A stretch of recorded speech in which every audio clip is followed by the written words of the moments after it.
Welcome to Spirits Podcast, a boozy dive into mythology, legends, and folklore. Every year, every Wednesday, for 8 years, Julia, we have gathered to share a drink and learn about a new story from around the world. And this is the 400th of those stories. But I'm still Amanda. And I'm still Julia. This week, kind of to celebrate the fact that we've hit 400 episodes, which I still can't believe. That is truly wild to me. Can't believe we've been doing 400 of these. We are going to talk about a topic that may have inspired spirits as a concept and is something that just, I think, is near and dear to both of our hearts. I know enough about it because it's an interest of yours and a thing that I have since been like, it's a fun fact I share at parties. But I'm so excited to get even deeper into this. I remember, I think, proofreading for you a college paper to have to do with this subject. And so I am so excited 10 years later plus from when you first learned about this story to dive deep into the Oneida Community. Hey. Now, for those who don't know, the Oneida Community is a religious cult that existed in the mid to late 1800s.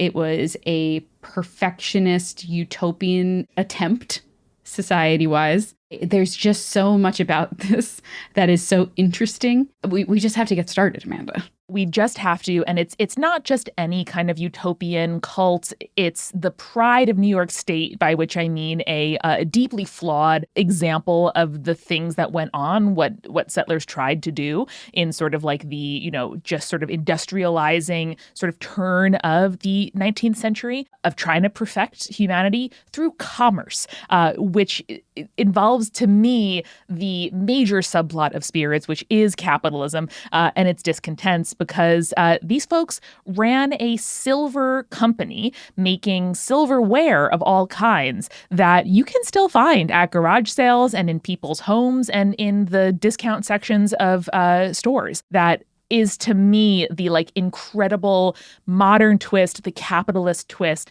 that makes this just an irresistible story. Amanda, don't jump the gun. We'll get there. So ready, Julia. I feel like I just put my hand out like we're going to touch hands and then hold them as we jump into this void together. That's exactly what we're going to do. So we start with a man named John Humphrey Noyes. Now, Noyes is an interesting guy with an interesting background immediately. He is born in 1811 in Vermont to John Noyes and Polly Noyes. Now, Julia, people with 2 names only, but he has 3 names, which is how you know that people in the news are going to talk about his crimes. It's also to differentiate him from his father who has the same name as him, but I feel you. They are going to talk about him and use his full name. Mm-hmm. Now, John Noyes the Elder lived a lot of different lives. He was a teacher, he was a minister, he was a businessman. He even served as a member of the United States House of Representatives. Oh. Polly Noyes had her own claim to fame. She was the aunt of Rutherford B. Hayes, who would become the president. He would become president 60 years after the birth of John Humphrey Noyes. So he has an adult nephew or second cousin or whatever who is doing some deeply shady shit. Yeah, imagine someone running for president today. I know our standards are very different. Triggered.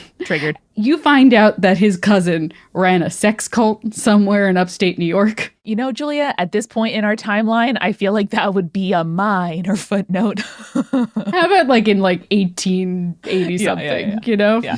Instead of, in the age of Kennedy, imagine someone being like, one's a Catholic, but one's cousin runs a sex cult in upstate New York. Which one do you want? Hard choice. Either way, Noyes the Elder served in the House of Representatives when Noyes the Younger was a child, and then moved the family to Putney, Vermont in 1822. Mm-hmm.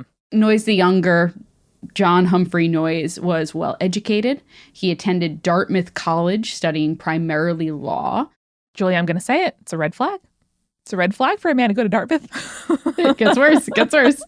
It was when he was 20 in 1831 that he came across the work of Charles Grandison Finney. 3 names? I'm on edge!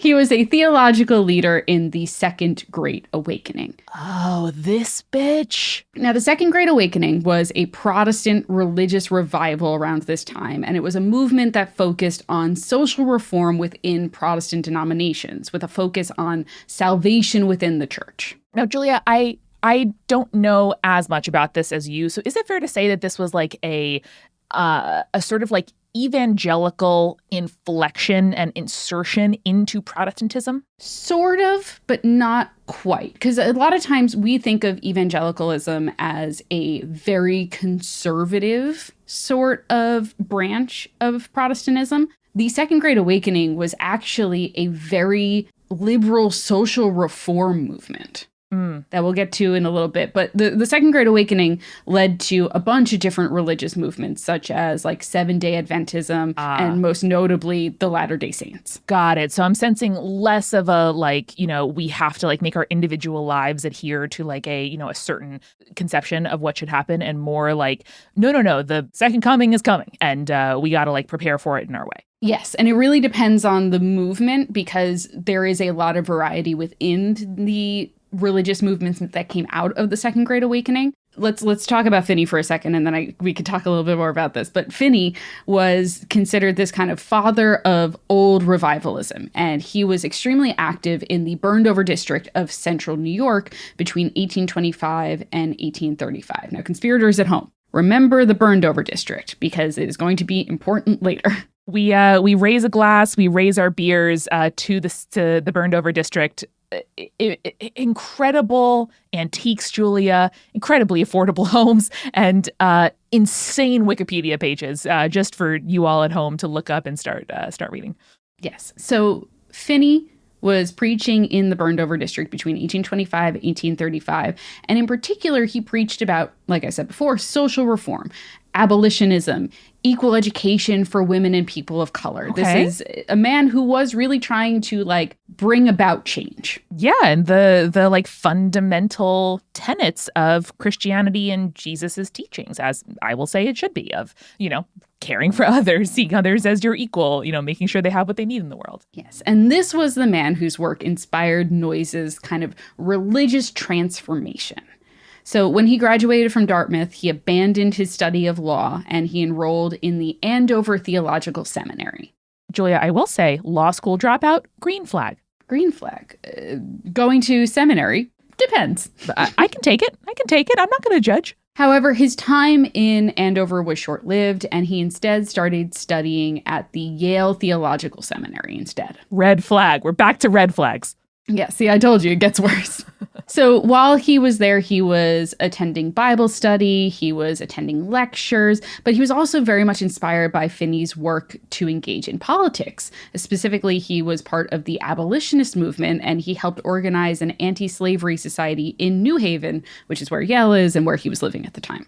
And I know it had a ton of really important work in the abolitionist movement, was the New Haven chapter specifically. Yes. So it was at Yale that Noyes comes to the conclusion that would become kind of the basis of his own religious movement. So during his Bible studies, he attempts to determine the date of the second coming of Christ, which was like, obviously it's a very important thing with big theological consequences. And it's something that a lot of theologians and also a lot of people who are studying at seminaries try to do. And Julia, we've already lived through several like major milestones at which this was supposed to happen in Y2K, in 2012, all kinds of like white people talking about Mayan shit. Like this is a hobby as old as time. So when did he think the second coming would be happening? Well, Amanda, as he's attempting to determine the date of the second coming, Noyes comes to the conclusion that the second coming wasn't going to happen because it had already happened. Plot twist! All the way back in 70 CE. Wow, really? With that conclusion, Noyes believes that humanity is living in a new age and that they would be able to bring about the kingdom of heaven on earth. I'm seeing now the utopianist ties where like, what's stopping this from being heaven on earth if the thing that's supposed to foretell that already happened? Exactly. So Noyes is very much into this idea that we can create heaven here on earth and bring about the new kingdom of Jesus. Okay. I mean, I definitely see how this ties into social work too, where it's like, well, if this is supposed to be, the best of times, then like the hell are we doing with institutions like slavery and restricting the vote happening? Yes, exactly. So he becomes, when he comes to this conclusion, increasingly focused on his studies, and in particular, how one would gain salvation from sin. And that salvation, he concluded, came from perfection. Because if you were perfect, you would be able to be free of sin. And again, it follows that like throwing off the yoke of original sin and humanity's like propensity, depending on what exactly you believe, to sin, that feels like a natural conclusion. But I'm curious and suspicious as to what exactly one needs to do to achieve perfection. That's an excellent question, Amanda, because that's something that a lot of perfectionist Christians have argued over, especially during this period of the Second Great Awakening. And in a way, it's like the human project, right? Is to like figure out how can I harm no one? How can I help people? How can I be as happy as possible? How can I, achieve perfection? Whether or not that's a label that really groks with you. I think that is kind of the human drive. Yes. Well, Amanda, Noyes pretty quickly believes that he is perfect and he cannot sin. Oh, okay. Okay. Because he has surrendered his will to God, and all of his choices, therefore, are coming from a perfect heart. Okay. All right. So the whole sort of like self-reflection and desire to improve, be better, that applies to other people because like the second coming, he's already there. Yes. So this is what we would call perfectionism. This is the belief that human beings can be perfect and free of sin on earth, not just in heaven. Got it. But he already did it, and therefore you'd have to be like him and serve his needs in order to do it yourself. Yes. I'm guessing. Mm-hmm. So this is where things kind of start going a little off the rails for him. Mm-hmm. So he gets his license to preach from Yale revoked. Whoa, that's like the title of a Fall Out Boy song. Because he's like, I'm perfect and I can't sin. And they're like, what are you talking about? Shout out to the Yale Theological Society for being like, my guy, you are missing kind of the whole point of this whole forgiveness and God thing. So he gets his license from Yale revoked, and he returns back to Vermont, and he starts preaching there despite the lack of license, because he's like, the institution can't take away my ability to speak to people. Sure. Okay. And he starts getting something of a following in Vermont. And things get even more interesting, Amanda, when he gets married. Now, it's 1838, and he marries a woman named Harriet Holton. For the most part, in the first 6 years of their marriage, they have a very traditional marriage. Harriet has some difficulty with childbirth, and though she gets pregnant several times over the course of those 6 years, only one of her children survives to adulthood. Now, around this time, Noyes gets very interested in the role of sex within marriage. Okay. He concludes that based on passages from the Bible in which it is stated that there is no marriage in heaven, he insists that therefore there should be no marriage on earth, because again, he believes that we can bring the kingdom of heaven onto earth. We can create heaven on earth. So if this is heaven already, then why am I limiting myself to one woman under U.S. law? Exactly. And meanwhile, he's also like, but also just because there's no marriage doesn't mean there shouldn't be any sex. Sure. I mean, listen, heaven also includes sex for me. So that part I find relatable. So this is where Noyes conceives of the idea of complex marriage. I see what you did there. And also one of the great euphemisms of the modern age, in my opinion. This, Amanda, his ingenious concept of complex marriage just happens to coincide with Noyes meeting the wife of one of his early followers, a man named George Craigan. Tale as old as time. Now, he manages to convince both his wife and the Craigans that they should merge their unions to create the first complex marriage, in which both men are married to both women, and that means they can all have sex. Listen, absolutely nothing wrong with polyamory in this way, and absolute shout out to those who navigate the logistical hurdles of living a life with more than one partner. I do object to this sort of like religious manipulation that I'm sort of smelling and sensing here. It definitely has that stank, doesn't it?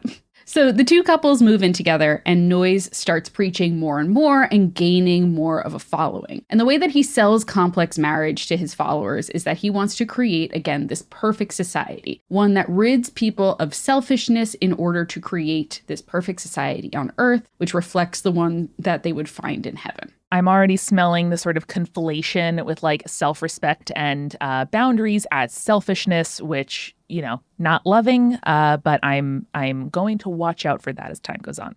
Now, also part of the complex marriage is something that Noyes firmly believes in, and we'll go into more detail in it later. Making pretty forks, making good spoons. Not that. Okay. The thing is male continence, Amanda. Okay. Which is sex without ejaculation, to put it bluntly. Okay, rock on. Nothing wrong with that. We'll talk a little bit more about that later because it does become an extremely important part of his religious movement. I'm assuming, Julia, this isn't sort of like removing the pressure of like goal-based sex from the sort of like pleasures of intimacy. Is that not what we're talking about here? I'll get into detail, Amanda. Don't worry. Okay. All right. Save those questions for later. Oh, I'm so interested. This is great. All of this is going on as Noyes's flock begins to grow. And as it does, by 1847, Noyes is like, okay, so complex marriage shouldn't just be between already married couples. We should get all the single ladies involved as well. Okay. And so they just kind of start adding widows and unmarried women into the complex marriage. And for those widows and unmarried women, if they like it, I love it. All right. If they're able to have sex without the sort of societal stank of not being married on them, love that for them. I love that for them, too. But you know who doesn't love that? Men? Single men? The local officials in Connecticut. Yeah. OK. Yep. So word gets around to people in Connecticut, people in power in Connecticut. Well, Julia, that was mistake number one, is leaving Vermont, the soul of which is, if it gets you through the winter, my man, enjoy, to Connecticut, an increasingly sort of like Puritan state. That was a mistake. Well, Amanda, you'll agree that it is quite Puritan because Noyes then gets indicted for adulterous fornication. There you go. So he and the rest of his flock bounce to New York, and in particular to the Burned-Over district. New York, whose motto Excelsior means ever upward in your goals for your own sex life and marriage. Now, Amanda, let's talk about the Burned-Over district. Delicious. So we actually get the term for the Burned-Over district by the man who inspired Noyes, Charles Grandison Finney. All three name. Now, this refers to mainly the western parts of New York State, but there is kind of a batch in central New York as well that fall into the category of the Burned-Over district. It's interesting because keep in mind, this is the early 19th century, early 1800s. The western part of New York at this point is not particularly colonized or developed yet. And so it's kind of that American vibe of frontier, Wild West kind of thing. Like you can get away with a lot out there. Yeah, it becomes sort of like the northern terminus of the Rust Belt after industrialization, but we're not quite there yet. Yes, actually, the reason that people started moving to the western part of New York, what would be New York State, is the building of one of your favorite things, Amanda, the Erie Canal.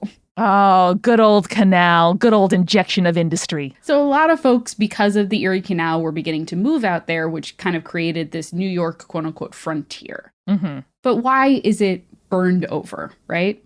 So this comes from a comment from Finney about how the area was a hotbed, forgive the pun, of spiritual movements during the Second Great Awakening, and that, quote, spiritual fervor seemed to set the area on fire. Sure. And it wasn't just religious movements, though that's mainly what we're going to be talking about. Since Finney was involved, it's not surprising that there was also, it was a hotbed of reform movement, abolitionist movement, women's rights, and most important to our story, utopian social experiments. That's amazing. Yeah, no, it's the home of Seneca Falls and, women organizing for the vote, of abolitionists like John Brown. And I'll say, too, like a hotbed of social movements now. Like one of the strongest chapters of the Democratic Socialists of America is in Buffalo, New York. Disproportionate to its population and sort of economics. People there want better for themselves. And I think that is a tradition that has kind of lived on from this period of the burned over district and the Second Great Awakening to the modern day. So it sounds like a really ripe sort of powder keg for the injection of somebody like Noyes. Right. And this is where Noyes and his followers moved to, which was historically the land of the Oneida tribe. And when Noyes moves there in 1848, it is originally called Oneida Depot. Pretty rude. Because it wasn't a real town at that point. It was kind of just like a collection of houses. It was a stop along the way of the Erie Canal, et cetera, et cetera. Yeah. So there were 87 members when the Oneida Community was established in 1848, but grew to 172 by February of 1850. Damn, that's a lot of infrastructure. Yeah, and it was a commune in pretty much every sense of the word. There was communal property and possessions, and as we established earlier, the complex marriage, which meant all of the men in the community were married to all of the women in the community. Oh, I thought there were like pods, but no, everyone is entering into the same communal marriage. Correct. That is more of a thing that is established later. Mm-hmm. Like several of the followers who joined the Oneida Community when it was established in 1848, like moved there with Noyes, were in either traditional marriages or like little pods. And it wasn't until later, not much later, but a little bit later, where the community was just like, everyone's married to each other. Yeah, so the polycules became a commune. Polycommune, that's the one.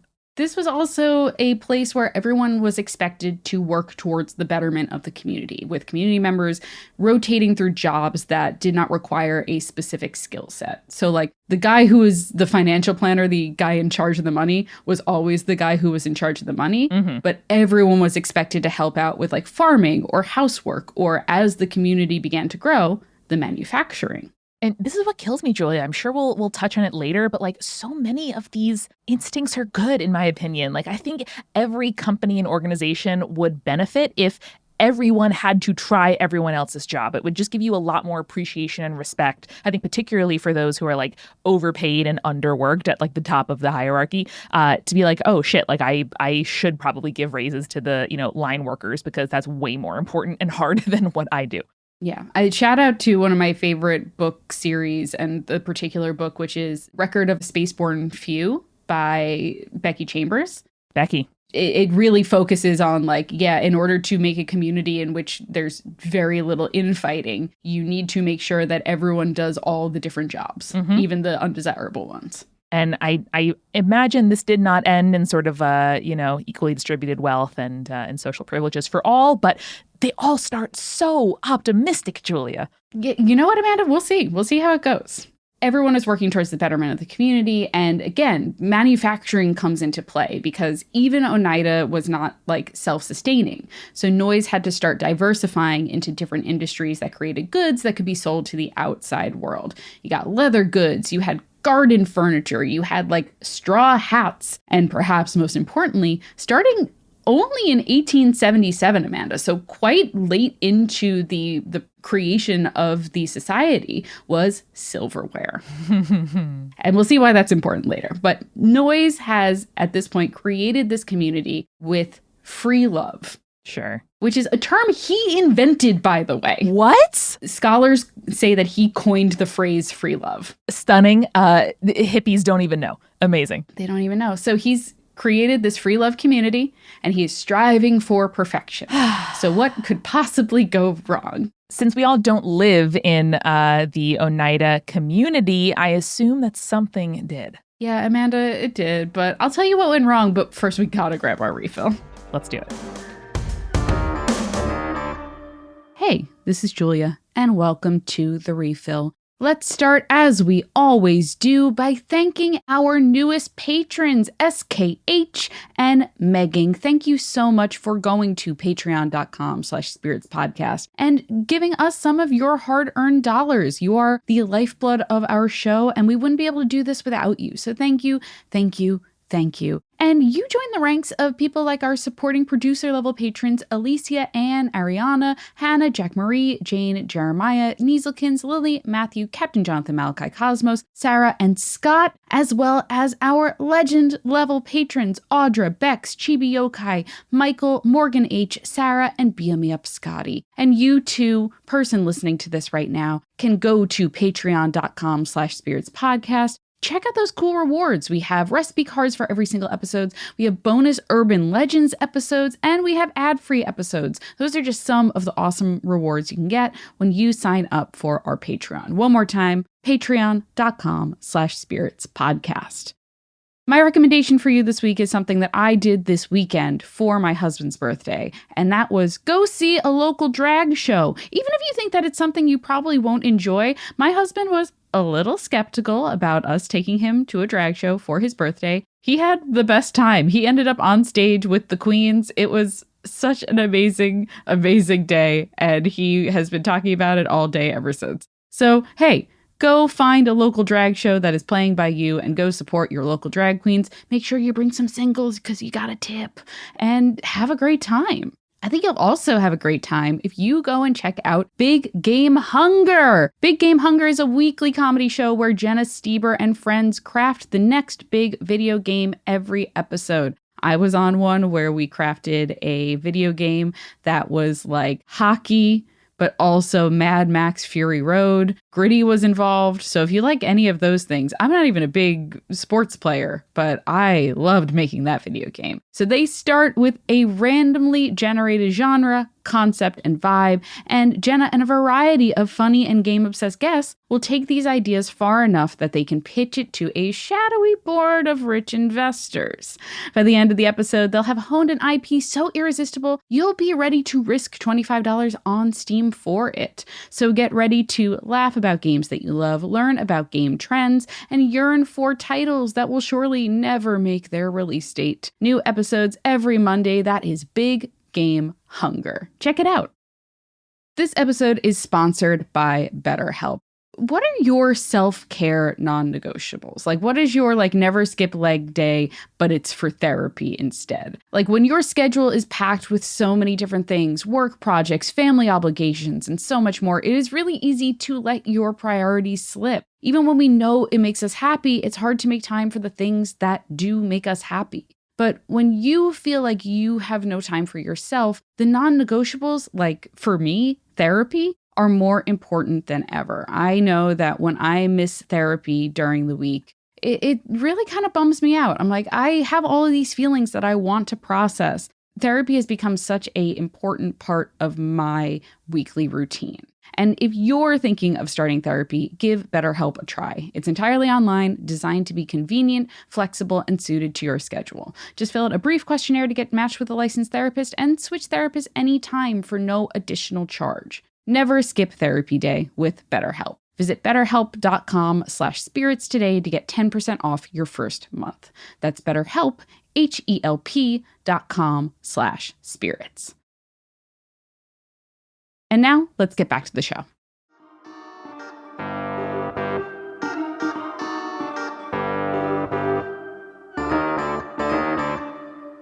Amanda, grab your beer. We've got more to cover. Cheers, girl. Let's do it. So Noise and the members of the Oneida Community, they are trying to create this perfect society, heaven on earth, a perfect utopia. Mm-hmm. Now, how does one go about doing that? We've already talked about Noise's belief in free love and complex marriage, and I want to stress that complex marriage was also very consent-based. Okay. Anyone was free to have sex with anyone else so long as the other person consented. Better than most cults. Pretty good. But also everyone was expected to have sex, which is a little sketchy. But again, you had to consent, so it is a little bit of a gray area. It is, yeah. It's not, it doesn't have a holistic understanding of the ace-aro spectrum. It is also 1880. So I'm giving them a ahead of the curve award. We also talked about Noise's interest in male continence, which had not just a religious reasoning, but also a practical one. When you're encouraging a bunch of your followers to do a bunch of fucking, you might end up with a bunch of children. That's true. And when you're starting a commune with not a lot of financial or, established support, you don't necessarily want to be raising a ton of children. Okay, so some family planning going on. Yes. So Noyes actually encouraged his followers to practice amative love, which is sex to express love, rather than what he referred to as propagative love, which is sex for the purpose of having children. Okay, this feels like an important departure because this is also sort of the idea that, for example, makes masturbation seem immoral because it's not like quote unquote useful, where use is defined as procreation. Right. And it's very non-Christian, for lack of a better phrase. Yeah, compared to other denominations, this feels incredibly non-traditional. For sure. And for the purposes of birth control, it worked kind of pretty well. Yeah, I mean, compared to nothing. So between 1848 and 1868, there were about 200 adults that were part of the Oneida community, like on average. And in those 20 years, Amanda, there were only 12 unplanned births. Fascinating. Is that like a self-reported number? So like maybe a little iffy, but still an incredible figure. It is a self-reported number, but at the same time, like, you would have known if there was more births happening because it was a very enclosed community and there was only, at that point, 200 people. That's really interesting. I hope that opened up some space for like people who are not fertile, for like queer people, for queer sex, for any, it's almost like inherently queer, I think, to open up the boundaries of sex to be defined by pleasure and not procreation. Yes, and I can't speak to whether or not there was like queer relationships or queer sex happening within the Oneida community. I don't think there's a lot of like research that has been done in that, so I can't say for sure, but it does feel inherently queer to me. Mm-hmm. And again, part of this is Noyes has these really interesting thoughts about sex and pregnancy. Like, for example, he thinks ejaculation, quote, drains men's vitality and led to disease, which at the time, the latter is not necessarily wrong. That's true. Yeah. Before germ theory, like he is correlating, sex that is obviously by default unprotected with multiple partners as a potential vector of STIs. And then he also believed that pregnancy, quote, levied a heavy tax on the vitality of women, which is also not untrue. Yes. You go through a lot of changes and it's a lot of stressors on your body when you are pregnant and give birth. And I feel like we are still sort of reckoning with like the emotional, physical, psychological tolls of pregnancy, birth, miscarriage, all of that on pregnant people. Right. And he's literally looking at the experiences that his wife had, Harriet, who you remember went through a lot of very difficult pregnancies that kind of left her weakened. And he's like, I don't want to necessarily see women go through that unless they want to. I mean, okay, we were at the absolute baseline, but shout out. Yes. And that. And Noyes preached to his followers the importance of women's sexual satisfaction. Okay, wow. If a man failed to please a woman, he might face public disapproval because word got around. Julia, it's not perfect, but it's an improvement. Yeah. And women in Oneida, because Noyes was so involved in the social reforms at the time, had freedoms within the community that they would not have had out in society. They were allowed and, in fact, encouraged to participate in all different kinds of work. They could be part of active committees that help shape the policies of the community. They could wear what they liked. They could cut their hair short if they preferred. And we mentioned, like, with a community that was all about free love, women had equal sexual freedom as men did. And a real departure from like many other kind of like sexual cults and communities, or even cults and communities that are like patrilineal and involve plural marriage. I'm thinking a lot of like LDS fundamentalist cults that I have, read about and seen documentaries about, where, women are a resource useful only in their ability to procreate, that, men or a man is allowed to choose from. This is in many ways like the closest to a sort of like progressive, liberated, consent-based, community that we've seen in history. Yeah. And for the most part, these are all really good things, right? I'm sure it doesn't stay that way. Yeah, this is where things get a little weird and then go all the way bad. Noyes fully believed that male continence was the best way of maintaining relationships, but also realized that for younger men in the community that were learning the practice, it might be a little bit difficult and might lead to some accidental pregnancies, which they were actively trying to avoid. So he encouraged older women in the community, specifically women over 40 years old, to act as religious and sexual mentors to younger men. potential to be great. I'm also sensing that we did not perhaps have a modern idea of ages of consent. Yes. And then similarly, older men were the ones who introduced young women to sex. Yeah. Noise was maybe too involved in partnering people up within the community. Like, again, everyone is supposed to be having sex with everyone, but he would like encourage certain people to build relationships. Got it. So like sometimes it would be like you'd get pulled aside to talk to Noise and he would be like, hey, I think you should have sex with so-and-so. And this is where it gets, very dicey because there's no way in which the person in charge of your like financial and, depending on what he's saying, spiritual well-being, quote unquote, encouraging you to do something comes with strings that you can't really say no to.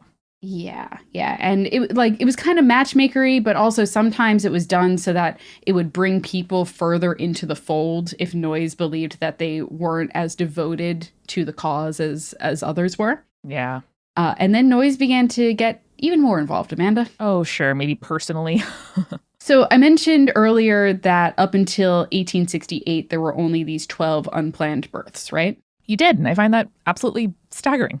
That's because that specific date, why we cut it off at 1868, is because in 1869, Noise implemented a new community objective. I didn't put two and two together until you said that. And now I'm like, yeah, oh, okay.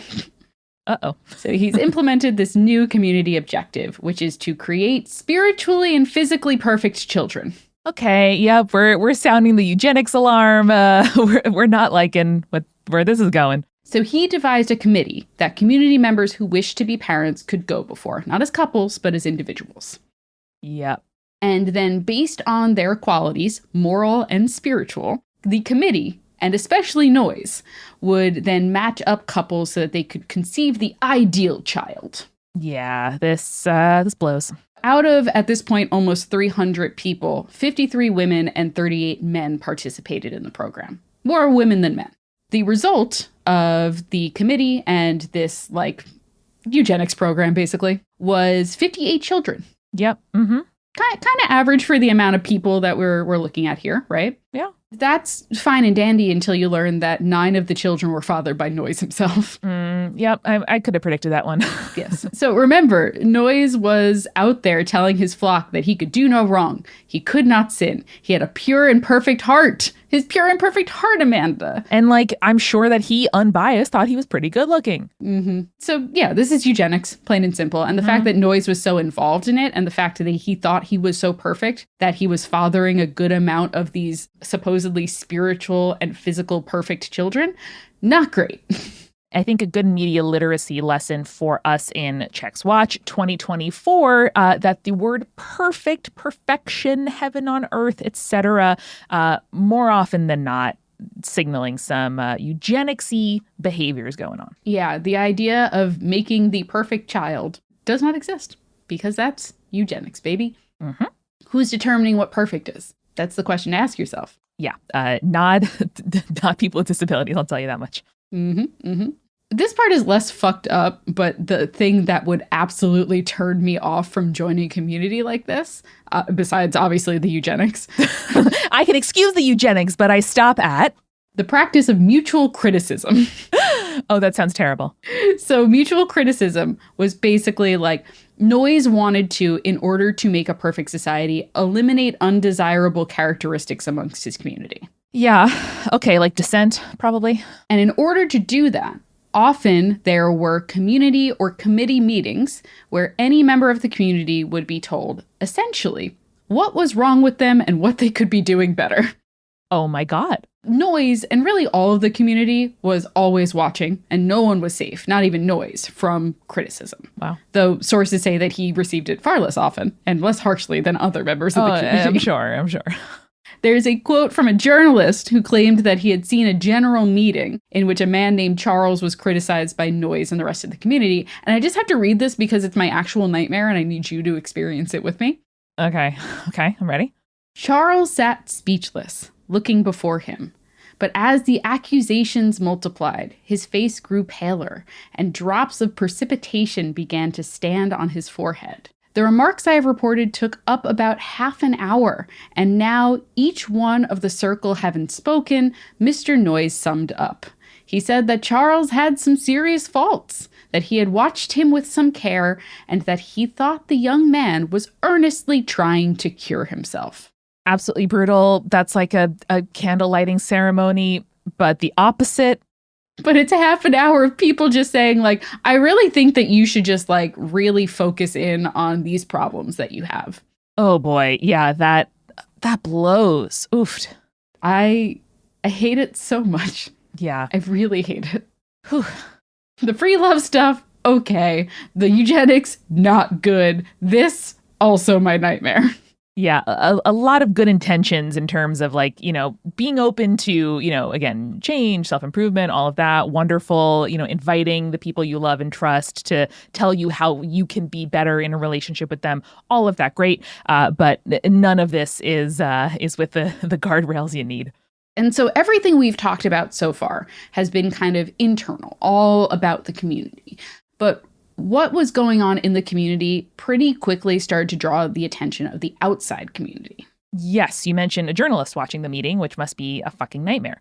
Exactly. So at first, honestly, the outside world thought that they had some good ideas. So like interactions with the Oneida community noted that the community was really good at conflict resolution. The community seemed quite peaceful. It seemed like, while a weird place to live, not a bad place to live. I can see some farmers being like, you know what? They got some points. And furthermore, I like the silverware.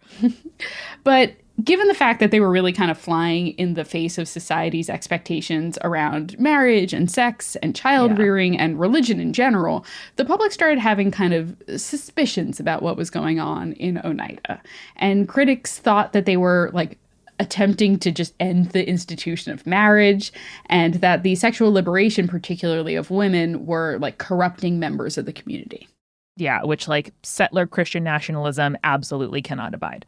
The external criticism was further inflamed in 1851 with the legal battle over a woman named Schifini Hubbard. Mm-hmm. Now, I want to stress, like, this part is a little bit triggering. And if you are, like, a survivor of a cult or something like that, if you're comfortable listening to that, that's great. But there is, like, parts about, kind of indoctrination, being, quote unquote, driven to madness, and some, like, physical abuse and assault in this section, just so everyone knows going into this.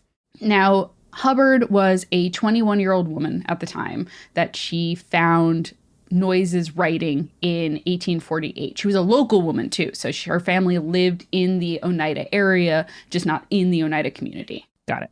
So the community comes in and starts settling in the area in 1848, which is when Hubbard is introduced to the writings and preachings of Noyes. And so she was the community's first local convert when she joined the Oneida community in 1848. And to be clear, I am never going to fault people who are like, oh, something better than the poverty, toil, and repression of the society I live in. Like, might as well. I have absolutely no judgment in my heart for Schifini or anyone else who reads that and is like, something might be better. Yes, exactly. So when she joined, she married a man named Henry Seymour, because this was before Noyes, in an effort to create the community's perfectionism, had banned traditional marriage. So in early 1849, Hubbard's father heard rumors about the transition to the entire community being in the complex marriage and the rise of the free love movement, and demanded the return of his daughter. Sure. Now, Hubbard, happy in the community and a true believer at this time, refused to return back to her father's household. But for 2 years, he was like continually harassing the community. He was trying to bring his daughter home, etc., etc. Sure. Now, we mentioned the mutual criticism just now that the community would run. A little shiver went down my spine when you said that, truly. It's not good. It's not good. In a reported community criticism, I'm not sure how it was reported, but we have reports about this criticism. There were reports that Schifini had begun acting out. She was being insubordinate. She was showing signs of mental illness, though they wouldn't call it that at the time. Got it. This escalated further over the course of 2 years until her symptoms got so severe that Henry Seymour, the husband that she had married originally, in the community, reported to her father that she had, quote unquote, gone insane. Mm-hmm. Now, the family was reunited with her, and seeing their daughter also discovered that Seymour had been physically violent with his wife. And so they filed charges against him. Seymour was indicted, and several other major members of the community were arrested as accessories. Oh, God. It was done on her behalf, too, by the family, because at that point she was not in a state in which she could file the charges herself. I'm kind of, I don't want to say impressed, but I'm surprised that domestic violence is actually being prosecuted. Absolutely. And while he was indicted, the case ended up being settled out of court. And it was for a total of $350 to pay for basically an asylum stay and treatment for Schifini. And probably a lever for like political action, right? Like that's often how these things work. Well, luckily she wasn't like this. I think it ended up going on for like a year or so before she was released from the asylum. But this legal conflict kind of nearly ended the community. It shook the faith of a lot of like already questioning members, and it was a bad time for the Oneida community. I'm sure she did not have a happy time in that treatment. So I can't even say that, at least she got some amount of treatment. However, things ended up calming and solidifying a little bit when Schifini Hubbard, after being released from the asylum, actually returned to the Oneida community and basically was reunited with her husband, had a child with him, and remained with the community until her death in 1877. I hope she found some peace in that. I hope so too. Okay, so that was kind of, however, the heralding of there are problems here. Mm-hmm. We fast forward a little bit to the community's height. In 1878, we have 306 members of the community from the original 87 28 years prior. It's like a bustling village. That's a lot of people. Now, at this point, however, Noyes was growing older. And at this point, many of the original members were either very elderly or had passed away. Mm-hmm. Noyes knew that kind of continuing the community was of the utmost importance, and so attempted to transition power and leadership to his son, Theodore Noyes. One of many, many sons, I would guess. Mm-hmm. Yeah, there's quite a few. Amanda, the problem was Theodore sucked. Oh, no. He was boring. He was not charismatic like his father. He was not a true believer. He was literally an agnostic in terms of the religious aspects of the community, and he didn't want to do this fucking job. Tough. And because of that, because Theodore sucked and didn't want to do this job, Oneida splintered into a couple of different factions. Mm-hmm. There were those who wanted to follow the Noyes family, and then there were others who wanted to follow the other religious commune leader, who was a man named James W. Towner. Okay, only a middle initial. I see why you're not at the beginning of the story, James. Now, James W. Towner at this point was like, let me be leader. Noyes is like, no. Teddy here's going to do it. And so Towner and his faction eventually left the community, moved to California, where they created their own community in Orange County. Oh, sure, Julia, the other hotbed of perfectionist utopian communes. They actually appealed to the local government there, was like, build us a commune. And they're like, no, do it yourself. The absolute audacity. So further division occurred as new generations and young members that were either raised in the community or had just joined. And they had different opinions on how they wanted to proceed with the community. They had different opinions on when children should be brought into the sexual aspect of the community and who should be their sexual and spiritual mentors. Mm-hmm. They also, as the younger members of the community grew as well, started growing into adulthood, they desired to move away from complex marriages and petitioned for them to be allowed to engage in traditional marriages or exclusive partnerships. Yeah, I mean, you want it to be an option if that suits you and not a mandate if it doesn't, along with, for example, the mandate that everyone has sex all the time. Yes, which is, the problem with raising a children in that society. They don't necessarily want all that. Yeah. So all of this is going on. On top of that, Noyes is being targeted by this man named Professor John Mears, who is a professor and a pastor from Hamilton College, who organizes a large group of clergy members to protest and speak out against the Oneida community. Sure. At the same time, Noyes is also being targeted by the law. Yeah, you can't kind of get away with that forever. Yeah, they planned on charging him with statutory rape. I mean, that's happening. Yeah. So Noyes was, however, warned ahead of time that the charges were incoming, and so fled the community in 1897 to Canada, where he would eventually die without ever returning. Oh, die in exile in Canada. Okay. In his final communication with the community via letter, he told everyone to abandon complex marriage, and the community eventually did. You know, Julia, all that stuff that outsiders observed about the community, about conflict resolution and peace and, like, you know, living harmoniously, it all really does depend on, like, the firm vision and sort of zealous adherence to a single leader. And, you know, you wrote about it, and we see it all the time of when there is not a firm succession plan in place, or even when the successor is just inadequate compared to the original founder, like, things are gonna fall apart. Yeah, that is the thing. If you have ever studied cults, if you haven't, the thing that makes a cult, there's a lot of definitions about what makes a cult. But one of the things that is one of the definitions, one of the requirements to consider something a cult is you have to have a charismatic leader. And if your charismatic leader either dies or is unable to kind of continue the line to another charismatic leader, your cult is doomed to fail. Totally.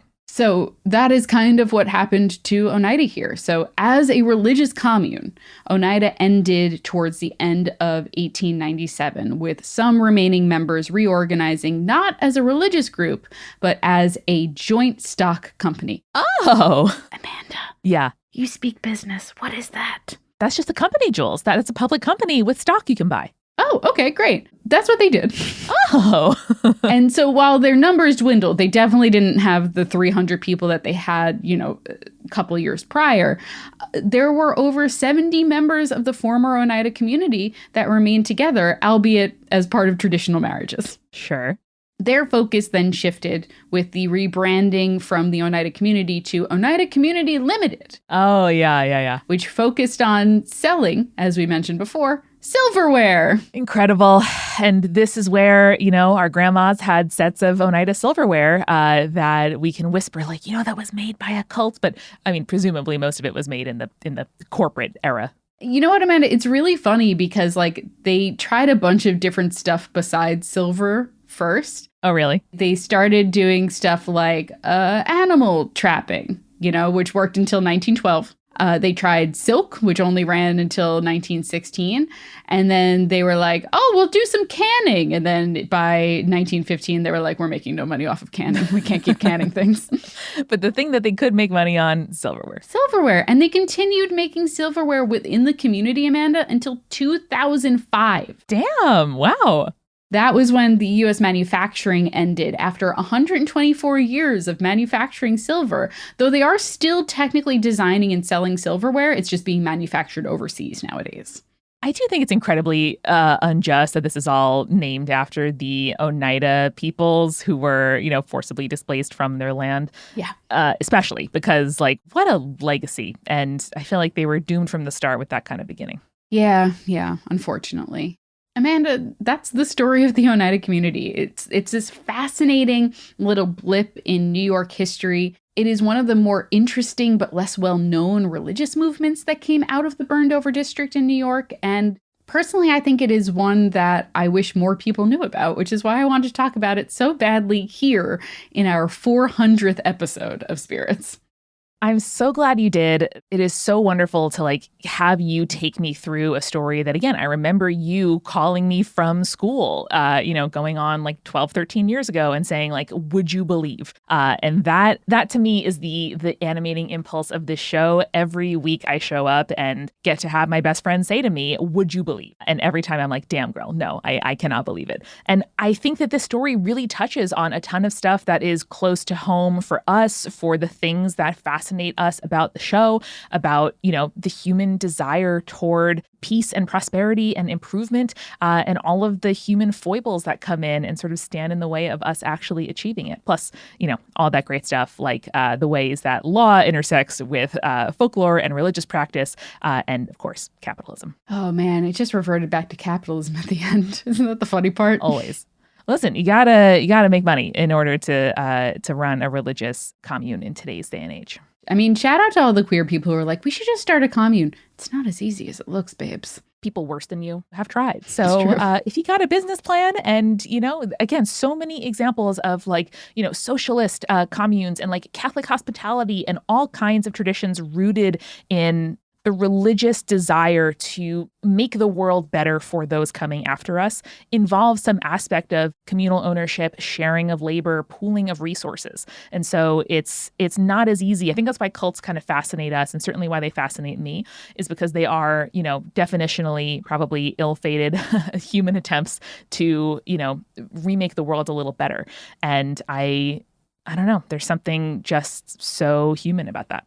But Amanda, John Humphrey Noyes, he went to Dartmouth and Yale. Red flag after red flag. Red flag all over. Red flag. Well, Julia, thank you for bringing this story to us. And I also want to say thank you so much to everyone listening to us here at the very end of our 400th episode, whether this is your first episode of Spirits, in which case, welcome. Wild. I'm so glad you're here. You've gotten a great sense of what our vibe is. Or if you've been with us since the very beginning in 2016, we so appreciate you. I know, speaking for myself, Julia, I am humbled and amazed that this remains my job when it started out as something that we wanted to do to keep in better touch with each other, to work on a project, and for you to share some of the incredible stuff you learned about mythology and folklore with me. And now I get to info dump about my special interests on a weekly basis. That's podcasting, baby. That's podcasting, baby. And I'm so glad that I get to do this and that people have listened to, if not all 400 episodes, probably a lot. Plus several hundred bonus episodes on Patreon. So it's a legacy that I am so excited to keep creating with you, Julia. And folks, remember, next time you are at a garage sale and you pick up a spoon and you turn it over and what's that? It says Oneida? Stay creepy. Stay cool.